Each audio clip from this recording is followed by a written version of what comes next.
Since Stanley was one moderating, I was reflecting a little bit, and I think I shared this the last time I was here, but probably 25 years ago, I was down here at school, and Stanley would come into the classroom dragging his podium with a special box on the front. He was determined to get everybody up front to public speak, and I hated it. I hated public speaking, and I was scared to get up front. That was one of the scariest things we had to do the school year, probably. But it was good he did that, and it was a blessing to have to do that, and now it's not so bad anymore. So if you're scared to get up in front of people, it's really not that bad. So it's good to be here tonight to share with you. I have a confession to make about the topic. I've titled the message, The Sin of Ingratitude. Randy texted me this week, and I asked him if that's the title, and then I saw in the bulletin it's something different. So if you're coming to hear a message, I'm going to forget what was in the bulletin this morning. Gratitude, or what? Living with gratitude, I believe, something like that. But the message this evening I've titled The Sin of Ingratitude, and as I thought about that, is ingratitude really a sin? Is ingratitude really a sin? I want you to keep that in mind as we go through the message this evening. Maybe this will have a little more of a negative spin to it than what living with gratitude does. But all the messages I've heard and thought about of Thanksgiving, we can say all the things we're thankful for. All the surface things, we're blessed people, we're blessed by so many things. But I think true thanksgiving is something that comes from the inside. When we get a hold of what God has done for us, it radiates out from us because of the great things that we have received as a born-again child of God this evening. And so as we look at the sin of ingratitude, maybe it'll be a little negative, but I think as I studied it, it's a little more challenging to me. Two little stories to get it started. One is a farmer, and I like that maybe just because it is a farmer. And you think about ingratitude. An honest farmer was asked to dine with a gentleman, and there asked a blessing at the table as he always was accustomed to do at home. His host said jeeringly, "That's old-fashioned. It's not customary nowadays for well-educated people to pray at the table." The farmer answered that with him it was customary, but with some of his household, they never prayed at the table either or prayed over their food. "Ah, then," said the gentleman, "they are sensible and enlightened. Who are they?" The farmer answered, "They are my pigs."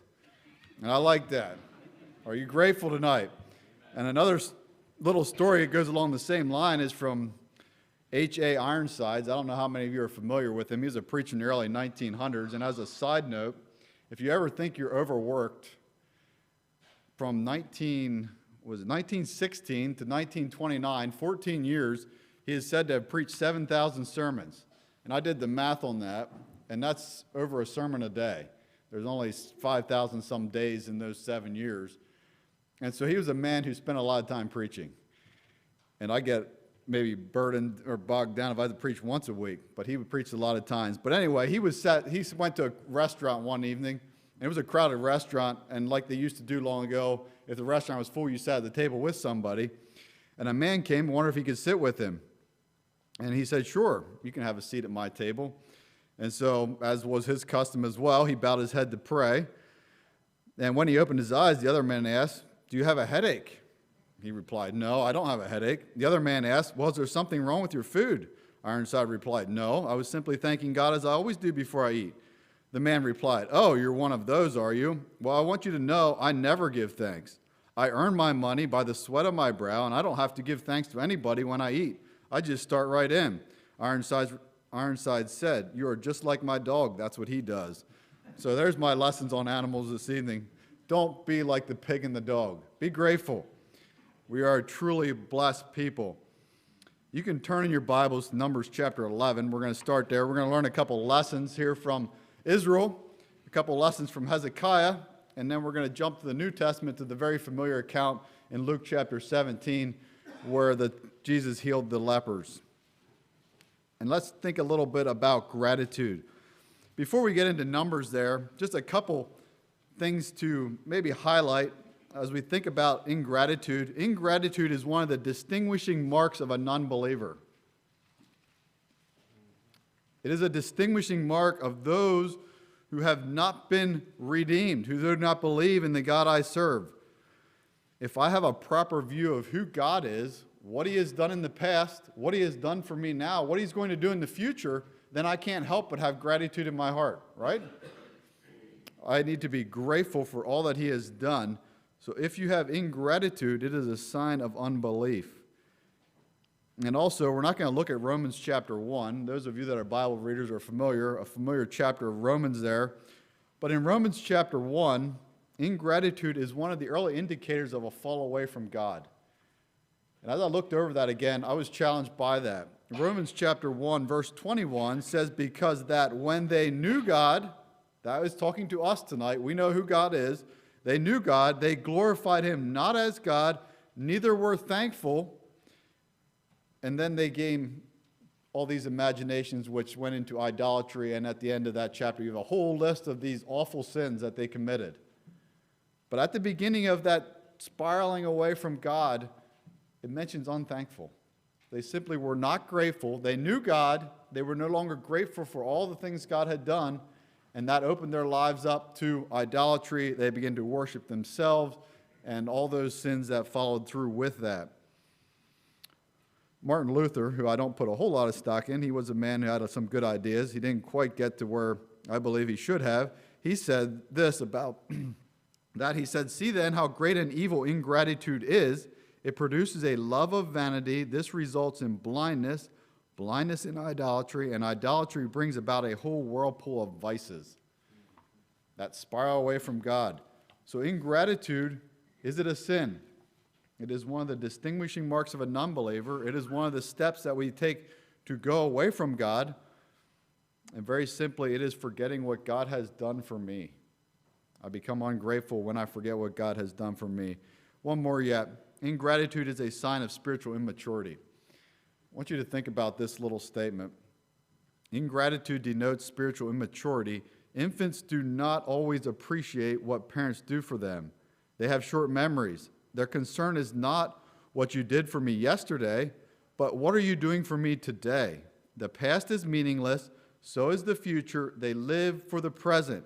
Those who are mature are deeply appreciative of those who labored in the past. They recognize those who labor during the present and provide for those who will be laboring in the future. So, ingratitude is a sign of spiritual immaturity. You, as a mature Christian, one of the cries throughout the Old Testament prophets is that Israel would remember what God had done. Time and time again, you hear the prophets say, look back, remember the deliverance that you received. You've been brought out of Egypt. All these great things God has done for you, remember them. And yet, as you grow in maturity, we remember what God has done. We see what he's doing now. And like Stanley said, that mercy is going to continue on forever. We know what he's going to do in the future. So ingratitude is a sign of spiritual immaturity as well. The book of Numbers, Numbers chapter 11. Now, maybe one story yet before I get into it. This is about Ben. We'll call him Ben, a little boy, if you like stories. He was a little boy, a young man, I should say, not a little boy, a young man who had fallen into the habit of grumbling about this and that. And he was complaining about the weather. He found fault with his friends, with the members of his family. He wanted to stop it, but somehow as soon as anything would not go his way, he found himself grumbling again. Sound like any of us. Whenever things don't go our way, we have this tendency to grumble. Then he came across this little verse, these couple lines of this poem. He says, when thou hast truly thanked thy God for every blessing sent, but little time will then remain for murmur or lament. Very profound in those couple verses, or those couple words. I see now what the trouble is, he told himself. I've been grumbling so much that I've almost forgotten to be thankful for the things I have. Every time I find myself starting to complain about something I don't have, I'm going to say, thank you, God, for something that he has given me. A very good practice for all of us. I think maybe that would benefit me a lot. Every time I'm tempted to complain, instead of that, I would thank the Lord for something that he has done for me. Ben found that it worked. It was much easier to keep out of the grouchy, grumbling thoughts when his mind was filled with thankful ones. There simply was no room for troublemakers. After a bit, they disappeared. To Ben's surprise, to see how many things a plain, everyday boy had for which to be thankful. So many things to be thankful for. God has blessed us richly. Numbers chapter 11, verse 1. As you look at Israel, here they're approaching the promised land the first time. We'll read just this one verse, then we'll go on from there. Numbers chapter 11, verse 1. And when the people complained, it displeased the Lord, and the Lord heard it, and his anger was kindled, and the fire of the Lord burnt among them and consumed them that were in the uttermost parts of the camp. Now that sounds like a harsh verse. And there's, as you pick that verse apart there, ingratitude leads to grumbling. These people were not grateful, so they began to grumble. They murmured and complained. Grumbling may be a term we're a little more familiar with today than murmuring. They expressed dissatisfaction, resentment, fault-finding, or accusation. And they were doing that against God. There was accusation, fault-finding against God. Murmuring reflects distrust of God's power and his presence. They were murmuring against the God who had done all these great things for them. They had brought them out of Egypt. They were headed towards the promised land. And here we find them complaining, and it displeased God. It simply says it's something that displeased God. It's something that God hates. Ingratitude, grumbling, murmuring is something that God hates. And there's an unfortunate fact that is true probably for us, at least I think many times it is for me, that when we begin to list our blessings, we run out of we try to number them off and we get down through the list and we soon run out. But when it comes to grumbling and complaining, that list can go on and on and on and on. And there's something wrong about that. The list of the blessings that God has given us is innumerable. And yet, too many times we are like the children of Israel here. They have this attitude of ingratitude. And it says God hates it. And what did God do? I wondered about this verse. If God treated me like he treated the children of Israel here, would I even be here? He sent this fire, and which sounds like a harsh punishment, but I believe God was fed up with their murmuring and complaining, and it was an affront to the holy God, and probably more so, they were murmuring against God. And when we do that, it is a serious offense to God. It simply said that God hears. God hears when we do that. He's paying attention to it. We like to think of the fact that, God hears me when I'm in need. When I cry out to God when I have a problem, that's wonderful. God hears it. But God also hears when we complain. He hears all those complaints. And in this case, he sent this fire to destroy them. Jumping down to verse 4.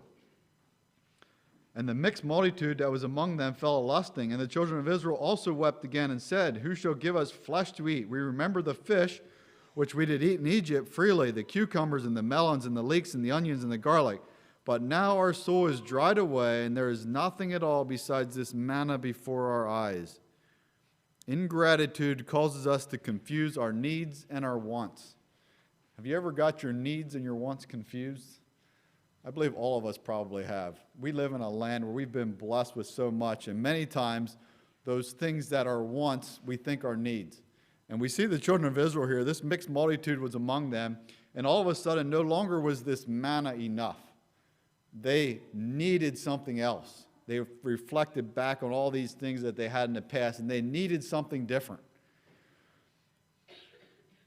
When I forget what God has done, by default, I begin longing for the things of the world. They long for the things of back in Egypt. And if you view that as a type of sin or a type of the lost world, they wanted to be back there where God had delivered them from.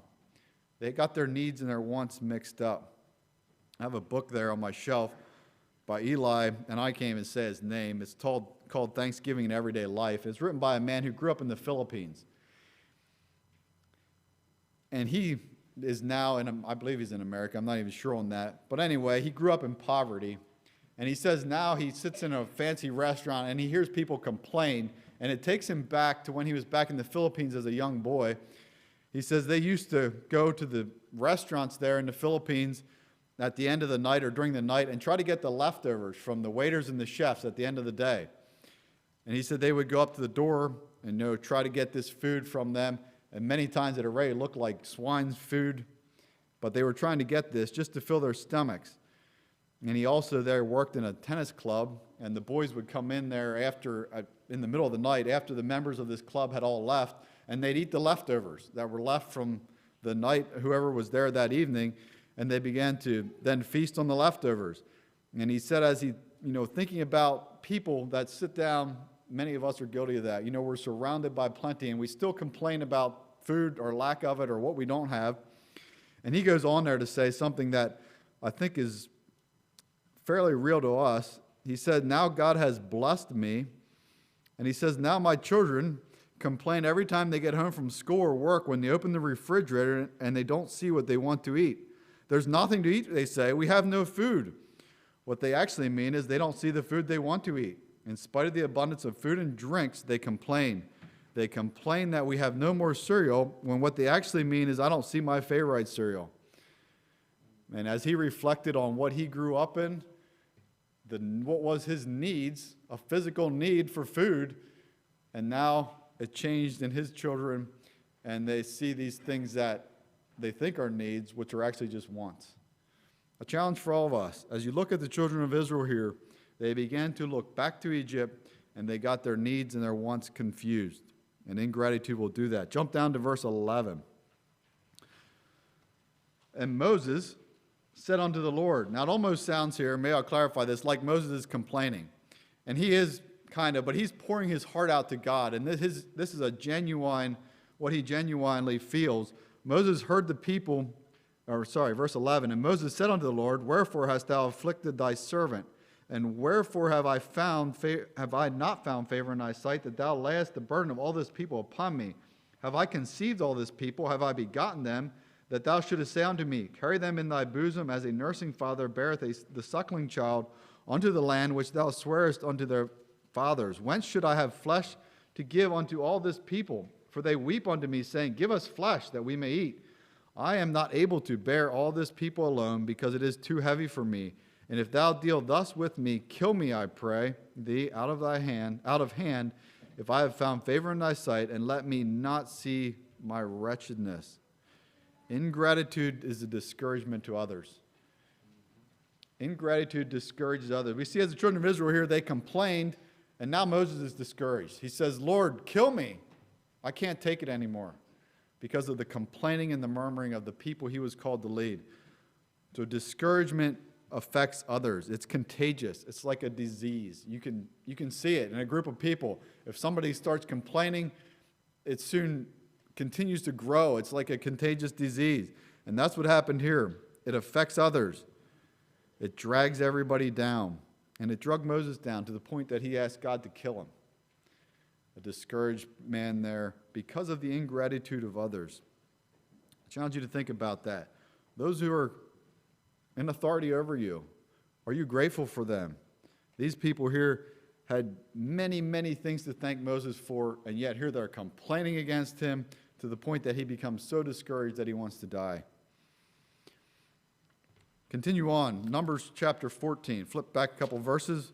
This is again, continuing on, this is after the return of the spies, learning from some lessons on ingratitude from Israel here. The spies come back. We know the story well. And they don't listen to the Caleb and Joshua. They listen to the majority.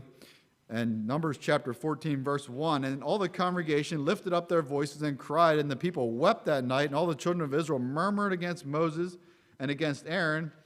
And the whole congregation said unto them, would God we had died in the land of Egypt, or would God we had died in the wilderness? And wherefore hath the Lord brought us unto this land to fall by the sword, that our wives and our children should be a prey? Were it not better for us to return unto Egypt? And they said one to another, let us make a captain, and let us return unto Egypt. Again, we see ingratitude. Ingratitude leads to disrespect for those we should be thanking. You think about that. Ingratitude leads us to disrespect those that we should be thanking. As we see Moses and Aaron, they murmured against Moses and Aaron. Moses and Aaron had brought them to the promised land. They had accomplished what God had called them to do. And yet the people were unwilling to listen to the counsel of Caleb and Joshua, and they were unwilling to go in and take this land. And so instead of blaming themselves where the fault was, they began to blame those that they should have been thanking for bringing them to that point. We see the same thing in Numbers chapter 16. You don't have to turn there, or the account of Korah, Dathan, and Abiram. They do the same thing. They murmur against Moses. They say, you're not the only one. There's holy people in this camp. And then we know what happened. The earth swallowed them. But you'll notice the sad word in verse 14. It says, all the congregation. Again, that contagious. These 10 spies brought back a negative report, and all the people began to murmur and complain. How easy is that for us to do? Are we willing to stand up, take a stand, proclaim God's goodness, proclaim his blessings, proclaim the power that he has to conquer if somebody, more people, maybe, I'm sure there was a few, but if more people would have stood up and been willing to go in and take this land, how different the account of the children of Israel would be. There's a story, another story of a man, and ingratitude is something that kind of is very frustrating. If you've ever done something for somebody and they were ungrateful for it, it's something that just grinds you, don't it? And this is about a businessman, and he traveled into a city on business, and while he was walking through the city, he met a man that he had known from years before, and this man had fallen on hard times, and he was now a homeless beggar. And so this businessman, after talking with his friend for a while, and feeling sorry for him, he pressed $50 into his hand before walking away to this homeless man. Several years went by, and he came back to this town again, and he met the same man that he had known from his past. And he again visited with this man for a while, and he was again still homeless, still in bad shape. And before he left, he gave him $10. And the homeless man, looking at the $10, said, "Hey, what is this? The last time you saw me, you gave me $50. Now this time only 10?" The businessman replied, "Well, friend, since the last time we saw each other, I've gotten married, I bought a house, and had a child. My expenses are far greater than they were then." "Oh, I see," said the homeless man. "You're trying to raise a family on my money. Is there anything that strikes a raw nerve with any one of us more than someone having an attitude of ingratitude?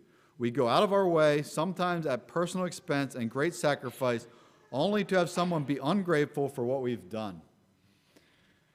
And if that has ever happened to you, it is something that is frustrating. Yet I wonder sometimes, as God looks down on us, is that how he feels? You know, I've done all these great things for you, and yet you're still complaining. A challenge for us. Numbers chapter 20. Flip back a couple more pages in your Bible. Still continuing on with the story of the children of Israel here. And this takes place, they've been wandering in the wilderness for roughly 37 years. So they're in the wilderness for 37 years because of their own doing, right? Because they were not willing to trust God. God said, "You're going to wander in the wilderness until all those that are 20 years old and older die." So that's where this is. Numbers chapter 20, verse 2. "And there was no water for the congregation, and they gathered themselves together against Moses and Aaron." See if you hear the same pattern again. "And the people chode with Moses and spake, saying, Would God that we had died when our brethren died before the Lord. Why have ye brought up the congregation of the Lord unto this wilderness, that we and our cattle should die there? And wherefore have ye made us to come up out of Egypt, to bring us unto this evil place? It is no place of seed, or of figs, or of vines, or of pomegranates, neither is there any water for us to drink." Again, the same pattern repeating itself. This is 37 years plus since the last time. And I don't know how many times this took place in there. They desired to go back to Egypt. They're again murmuring against Moses. They're again striving with him. And in verse 13, it says they strove with the Lord. This complaining, this murmuring was ultimately not against Moses, it was against the Lord. So they were complaining against the Lord instead of placing the blame where it really belongs. And it is something that is contagious. Ingratitude can be passed on to the next generation. We see that here. I don't know what age these were, if it was some of the few people that had not died off yet, that were going to die off in the next 3 years. But ingratitude is something that is passed on to the next generation. One more reference. You look at Numbers chapter 21, verse 4. We'll just jump in there. Prior to this, they had this great victory. I believe it was over the king Arad there in verse 1. These Canaanites, they were defeated. So this was after a great victory. The Lord had delivered them. And in verse 4, it says, "And they journeyed from Mount Hor on the way of the Red Sea to compass the land of Edom. And the soul of the people was much discouraged because of the way. And the people spake against God and against Moses, Wherefore have ye brought us up out of Egypt to die in the wilderness? For there is no bread, neither is there any water, and our soul loatheth this light bread." Ingratitude makes the way forward look like it's all uphill. You see that here. They were discouraged because of the way. They lost that gratitude. They lost that thankfulness of what God had done for them. God's leading them back to the promised land the second time, and that's where they're on the way to get there. And yet, they quickly forgot all that God has done when difficulties arise. And how true is that of us? When we face those difficult circumstances of life, when we're exhausted, when we're worn down, we immediately begin to complain and murmur, and the way forward looks like it's all uphill and difficult.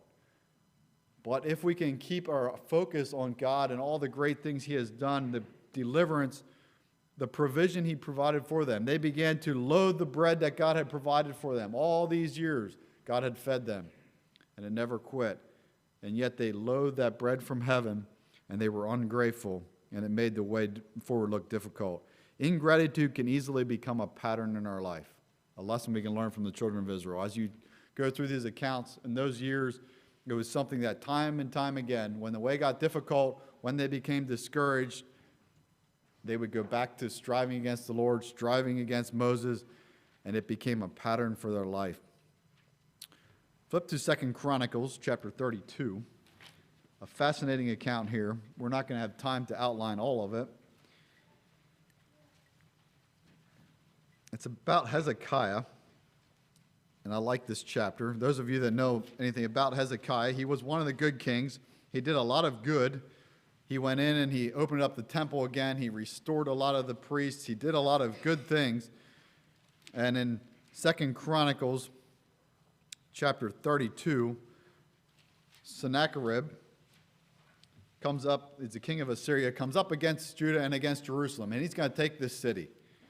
And that's the setting here. This army is coming up against Jerusalem. They're going to come take him. And in verse 15 to 17, or some of the verses prior, they're trying to discourage the children of Israel. The Assyrians, they're cursing the children of Israel. They're saying that they're going to lose. Verse 15, it says, "Now therefore let not Hezekiah deceive you, nor persuade you of this manner, neither yet believe him, for no God of any nation or kingdom was able to deliver this people out of mine hand, and out of the hand of my fathers. And how much less shall your God deliver you out of my hand?" Sennacherib there is challenging them. He's saying that, who's this God that's going to deliver you? No other nation stood against us. We've taken everything. Who's this God that you think is going to deliver you? And he's trying to wear them down. He goes on, he speaks against God. He curses him there. And then in verse 20, "For this cause Hezekiah the king and the prophet Isaiah the son of Amos prayed and cried to the God of cried to heaven." So we see Hezekiah and Isaiah went to the right place. They have this problem. They went to the right place. And then verse 21, "The Lord sent an angel which cut off all the mighty men of valor and the leaders and the captains of the camp of the king of the Assyrians. So he returned with shame of face to his own land. And when he came into the house of his God, they that came forth out of his own bowels slew him there with a sword. Thus the Lord saved Hezekiah and the inhabitants of Jerusalem from the hand of Sennacherib, the king of Assyria, and from the hand of all other, and guided them on every side.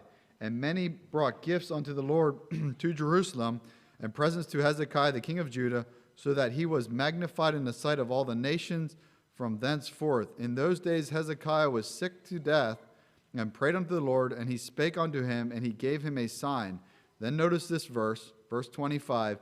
"But Hezekiah rendered not again according to the benefit done unto him, for his heart was lifted up. Therefore there was wrath come upon him and upon Judah and Jerusalem." And I like verse 21. Isaiah and Hezekiah here pray to the Lord. And I picture this, the Lord looks down. There's this great army, and I don't know how many men it was, but they're come up against Jerusalem. And Isaiah and Hezekiah are crying out to the Lord. And in verse 21, it seems like the Lord sent an angel, just one angel. The Lord says, "Okay, I'll take care of this problem. I'll send an angel, one single angel, and all these men of valor are gone." Just like that. It says they were gone. It said he cut off all the mighty men of valor and the captains, and they're all gone. So how big are your problems tonight? Are your problems too big for God? No. As Hezekiah here, as they prayed to the Lord, I love that verse, that picture of just one single angel. We know there's multitudes of angels, and God says, "I'll take care of it. I got this problem." And he sends it down. He takes care of that. But we go on there. We see that in verse 22, they recognize that it was the Lord that saved them. The Lord saved Hezekiah. They experienced this great victory. And sometimes when we experience victory in our life, we begin to get, a little bit too proud. lifted up a little bit. And I believe that's what happened to Hezekiah here. And this battle was won. Clearly the Lord was the one that won this battle. And yet the battle, came to him. And yet we see Hezekiah becoming proud. It went to his head. And all these blessings began to pour in. Verse 23, in times of prosperity, the sin of ingratitude becomes a real danger to the people of God. A challenge for us today. You think about that. In times of prosperity, the sin of ingratitude becomes a real danger to the people of God. All these blessings came to Hezekiah here, and he went on. It lifted his heart up, and he eventually failed the test that God had given him. How much is that true of us today? In times of prosperity, should we not be that much more thankful? Instead, far too often, instead of being grateful, it drives us to just the opposite. And we are truly a blessed people. We live in a time of prosperity, and we have been blessed. Let us make sure that it does not cause us to become proud, to become, think we got it all under control. Abraham Lincoln, I like his speech, 1863 it was. He gave this address to the nation. I'll give you just a couple lines from it, but I like this. A man that, I'm not sure he would be able to say this today, but he had it pretty much right on here. He said, we have been the recipients of the choicest bounties of heaven. We have been preserved these many years in peace and prosperity. We have grown in numbers, wealth, and power as no other nation has ever grown, but we have forgotten God. We have forgotten the gracious hand which preserved us in peace and multiplied and enriched and strengthened us, and we have vainly imagined in the deceitfulness of our hearts that all these blessings were produced by some superior wisdom and virtue of our own. Intoxicated with the unbroken success, we have become too self-sufficient to feel the necessity of the redeeming and preserving grace, too proud to pray to the God that made us. It has seemed to me fit and proper that God should solemnly, reverently, and gratefully acknowledge, as with one heart and one voice, by the whole American people. Pretty impressive for an American president. It almost sounds like a preacher. God has preserved us all these, he's given us all these great things, and we have forgotten God. He says, it is the hand that gave us all these things. And we see that happen to Hezekiah here. All these blessings pour in on him, and he begins to have his heart lifted up, and he begins to fail in that relationship that he had with God. The sin of pride and the sin of ingratitude are closely linked together. As we become proud, we become less grateful for all the things God has done for us.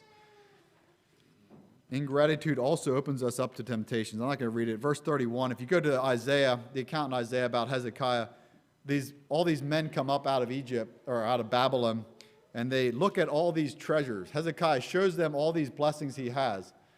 And he was showing off, is what he was doing. And God says, the prophet Isaiah comes to him, and God says, did you show him everything? And he says, yes, I showed him everything. And Isaiah prophesies that God was going to take all those things, and they were all going to be taken away. Because he was proud and he showed that, God gave him this test.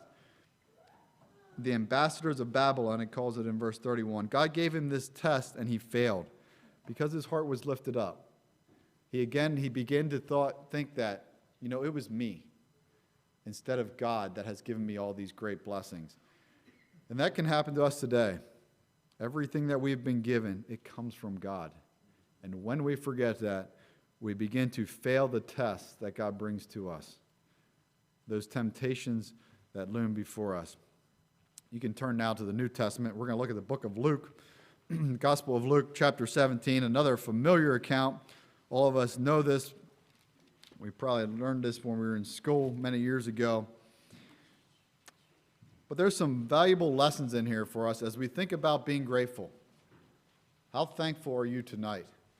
Are you one of the few that are truly grateful for what God has done for you? Luke chapter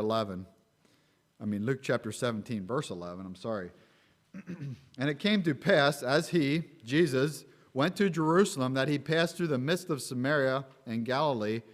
And as he entered into a certain village, there met him 10 men that were lepers, which stood afar off. And they lifted up their voices and said, Jesus, Master, have mercy on us. And when he saw them, he said unto them, Go, shew thyselves unto the priest. And it came to pass that as they went, they were cleansed. And one of them, when he saw that he was healed, turned back and with a loud voice glorified God and fell down on his face at his feet, giving him thanks. And he was a Samaritan. And Jesus answering said, Were there not 10 cleansed? But where are the 9? There are not found that return to give glory to God, save this stranger. And he said unto him, Arise, go thy way, thy faith hath made thee whole.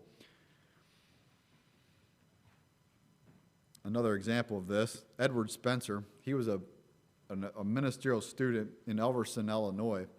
And this was many years ago. I don't know if I have the date, 1860. And he was part of a squad.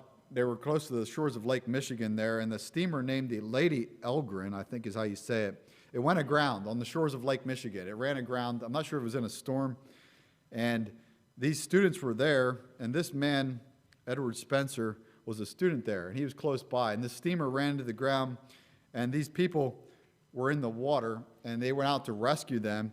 And he rescued 17 people. He waded into the water. It was when it was cold out. It wasn't frozen, but it was frigid water.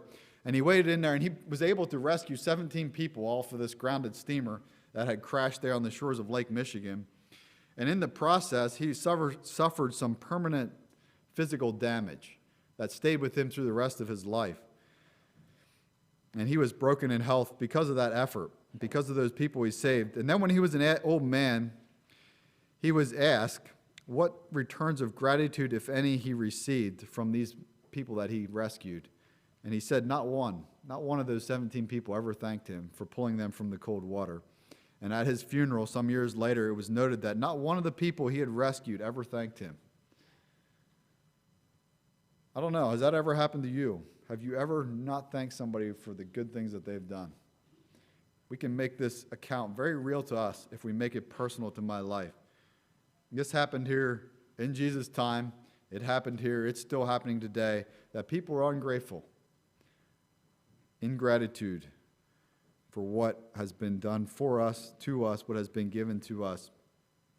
Some lessons from the 10 lepers. Number 1, without Christ, we are all unclean, walking dead men, banished as outcasts. These lepers were outcasts. They were cast out. They were unclean. And that is you and I spiritually without Jesus Christ. We are outcasts. We are dead. We are unclean without him. That's what these men were. And may we never forget that. Because as we think about what Jesus has done in my life, it again can only cause us to be grateful people. If I remember that I was one of those people that are lost, those dead, those outcasts, and we could look at the lepers, how they were treated, how they had to cry unclean as they met people. And yet, how are we today? As we think about what Jesus has done for me, if I forget what Christ has done for me, then the sin of ingratitude has entered my heart. If I forget what Jesus has done for me, he has cleansed me, he has made me whole, he's made me clean. Like those lepers, they now could become back into the children of Israel. They could be in fellowship with the people there. That's you and I. As we have met Jesus Christ, we've been washed, we've been clean. 1 Corinthians chapter 6, verse 20, for it says, For you are bought with a price, therefore glorify God in your body and in your spirit, which are God's. You are bought with a price. That price, we are bought with that price. And as we remember that, as we reflect on that, that spirit of gratitude comes into our life. And that ingratitude is chased out. We are blessed far above what we deserve. These men here, they did not deserve healing. If they were lepers, they were probably going to die. Very few of them experienced physical healing, and yet they received physical healing here, and only one of them thanked Jesus for it. They were blessed above what they deserve, and they did not thank him. Is that true of us today? We've been blessed far greater than anything we deserve. Hebrews 13:15 says, By him, therefore, let us offer the sacrifice of praise to God continually. That is the fruit of our lips, giving thanks to his name. A continual outflow of thanks and praise to God for what he has done. The ratio, 1 out of 10. I was thinking about that. You know, as God looks down on us tonight, is that what he sees? Is that the ratio he sees of thankful people tonight here? I trust not.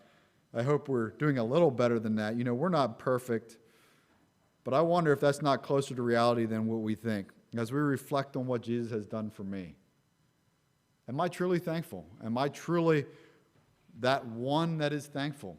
Or am I one of those 9 that is going off, not paying attention, not even returning to give thanks? There's an interesting story of Andrew Carnegie, the millionaire, and he was a multi-millionaire, actually, one of those in the industrial age there, one of those rich men that had accumulated large sums of wealth. And when he died, he left $1 million to one of his relatives. And in that time, $1 million was a lot more than it is today. And he left this $1 million to one of his relatives, who in turn cursed Carnegie because he had left $365 million to public charities and had cut him off from the rest with one measly $1 million. How many of us are like that? We say, well, I get $1 million from him, I'd be happy with it, right? And yet, in small things, is that the attitude we have? God has given me this great things, but yet I don't have what this person has. I'm lacking this. And so we sound as ridiculous as this man who cursed Andrew Carnegie for only giving him $1 million.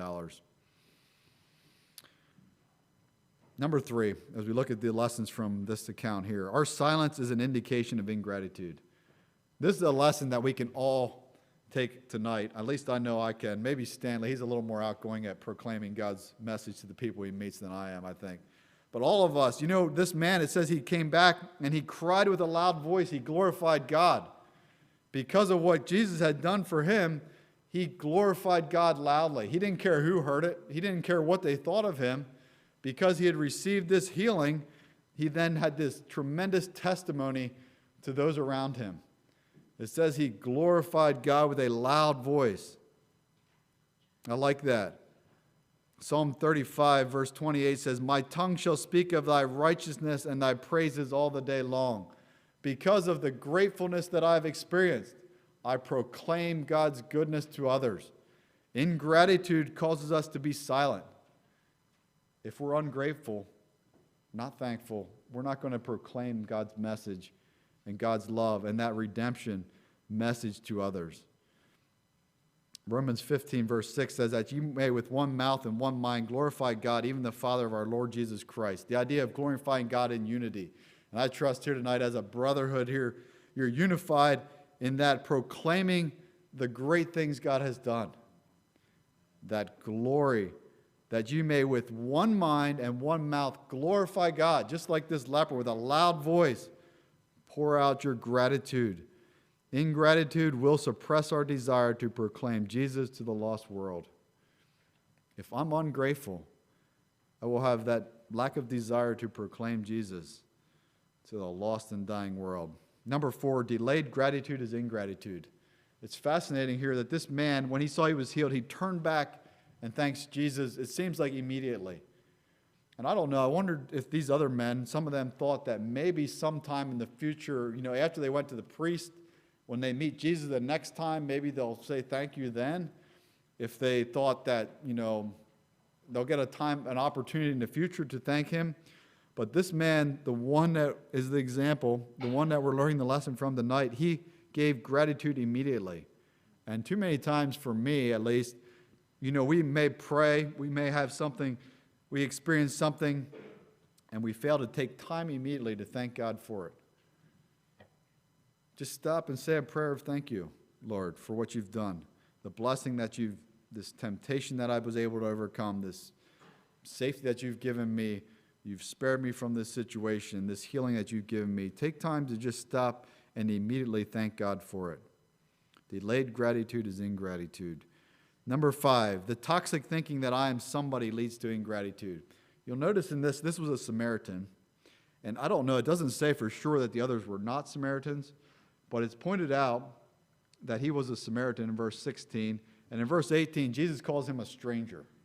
So this was one of those that was an outcast. And I'm kind of picturing, maybe I'm wrong on this, that the other 9 were Jews. Then this one was a Samaritan, and he was a stranger. And yet he was the one that gave thanks immediately. And I wondered if it was because he felt like he was inferior to begin with. And when we begin to think more highly of ourselves than what we ought to, then we lose that spirit of gratitude. And I think we can make that personal maybe to us a little closer home tonight as we think about, we are Mennonites here tonight. We've been truly blessed. We've had a heritage that we cannot be thankful enough for. We've been blessed in so many ways, and yet sometimes I think because we think we have it pretty much together, and we got it figured out, we're not too bad. We got it pretty much together, that we lack some of that gratitude that we should have. That somebody that maybe has not experienced that and has come to know Jesus, that gratitude that they have for Jesus, we should have the same thing. We are lost without Jesus, just as lost as the worst person you can imagine. And yet this Samaritan here, who was a stranger, was the one that gave thanks. Jesus asked that sad question there in verse 17, where are the 9? You can almost hear the disappointment. As he healed them, he gave them this new life. These men, leprosy was progressive. They were probably going to die in the not too distant future. And yet you hear the words of Jesus, where are the 9? What happened to the other ones? Only one came back to thank me. And I found this interesting. Charles Brown wrote this little thing. He said, why did only one cleansed leper return to thank Jesus? The following are 9 suggested reasons why the 9 did not return. This is just his surmising, but we could probably put this into practice, put this into our minds for some things we think about today. And he says, one waited to see if the cure was real. One waited to see if it would last. One said he would see Jesus later. One decided that he had never had leprosy. One said he would have gotten well anyway. One gave the glory to the priest. One said, oh well, Jesus didn't really do anything. One said any rabbi could have done it. One said, I was already much improved. And the list could go on. So many times the blessings that we have, we begin to justify them, we begin to diminish them, and we don't have the proper amount of gratitude for them. They rushed on through life. They had this new lease on life. They were gone. They were going on to the next task ahead. They were distracted, and many times that is true of us today. We go on distracted. One more lesson yet from this account. Ingratitude causes us to miss out on some of the greater blessings God has for us. Verse 19, at the end of that verse, it says, thy faith hath made thee whole. What does that mean? I'm not sure I know for sure what it means, but as you look at some of the other accounts when Jesus healed people and where they came to him, and he uses this similar reference, it refers to a spiritual healing. So he had cleansed this man physically, and now because he returned and gave thanks to him, and he says, your faith has made you whole. Now you're cleansed physically and spiritually. You're a new man inside and out. And the other 9 missed out on that blessing because they were not willing to come back and say thank you. Not willing to show gratitude for what Jesus has done. And I believe that happens to us today as well. We miss out on some of the great blessings God has for us because we're not grateful. In conclusion, if you care to, I'm going to read a couple verses from Isaiah chapter 12. Now, we could spend a lot of time on this passage. But looking at the title that was in the bulletin, are you living with gratitude? Are you living with gratitude? And I like this, just this little thing here. I realize it probably has some prophetic references in it, but just the words of this beautiful couple of verses here from Isaiah chapter 12. Verse 2, it says, behold, God is my salvation. I will trust and not be afraid. For the Lord Jehovah is my strength and my song. He also has become my salvation. Therefore with joy shall ye draw waters out of the wells of salvation. And in that day shall ye say, praise the Lord, call upon his name, declare his doings among the people. Make mention that his name is exalted. Sing unto the Lord, for he hath done excellent things. This is known in all the earth. Think about that. Are you living with gratitude? God is my salvation. I've experienced that salvation. I've been redeemed. I've been made new. It says, I will trust and not be afraid. Are you afraid in life tonight? Are you afraid of this coming week? Are you afraid of the future? There's no reason to be. It says, God is my salvation. I will trust in him. That gratitude that I have because I can trust in the Lord Jehovah. He is my strength. He is my song. He has become my salvation. And it says then in verse 3 there that I will draw waters out of the wells of salvation. It's never going to run out. That joy that we can have by serving God is not going to run out. That well of salvation will not run dry. That joyful gratitude that radiates out of the very center of my life because of that salvation that I've received. And it says, I will praise the Lord, then I will declare what he has done to the whole earth. And may that be our testimony tonight. Because of the gratitude that I have for what I have received, I will proclaim what God has done to the whole earth. So God has done excellent things, it says there at the end of that verse, and I'll leave you with that challenge. Because God has done excellent things for me, may we be a people that are proclaiming that message to the world around us. God bless you as you are grateful people.